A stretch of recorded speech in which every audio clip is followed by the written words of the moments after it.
In the village of Zawadi, nestled on the edge of the vast Sahel, the land was a canvas of gold and dust. The wine whispered tales of forgotten seasons, carrying sand instead of rain. There was a time when the fields were a vibrant green, a time when the river sang its melody. But that was before the drought. Now the earth was fractured, like ancient, broken pottery, and the riverbed lay in silent surrender beneath a relentless sun. At the village's edge, in a humble mud house, lived 14-year-old Nala. Each morning, before the deep blue of the night gave way to the fiery orange of dawn, she would rise. Quietly, she'd wrap a faded cloth around her head, lift to empty containers, and begin her journey. An 8-kilometer walk, barefoot, through heat that pressed down like a heavy, suffocating hand. Her father had been unwell for nearly a year, his strength stolen by a persistent cough. Her mother toiled in their small, barren farm, where the soil offered little in return.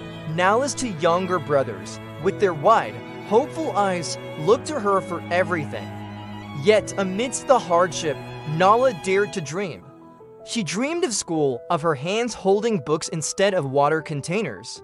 She dreamed of becoming a teacher, a beacon of knowledge, bringing light to young minds just as rain once brought life to the land. But dreams felt small when the roar of survival was so loud.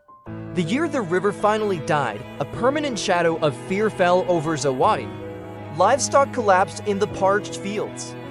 Families began to pack their few belongings, their faces etched with sorrow. Under the ancient baobab tree, the elders spoke in hushed, worried tones. "We cannot fight the sun," one lamented. "The land has abandoned us," another sighed.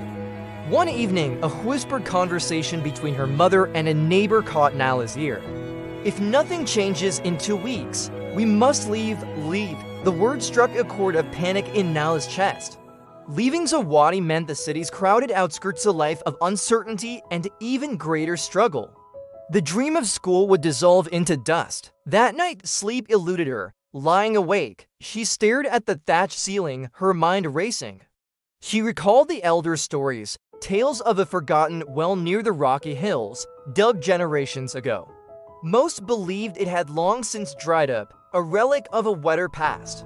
But a single, defiant thought took root in her mind. What if it hasn't? The next morning, as the first light touched the sky, Nala made a choice. Instead of walking toward the empty riverbed, she turned toward the distant, shimmering hills. The sun climbed with her, its heat already burning the solace of her feet. Thorn bushes tore at her legs. Doubt was her constant companion. What if the stories weren't true? What if the well was just another empty promise from a thirsty land? But she kept walking.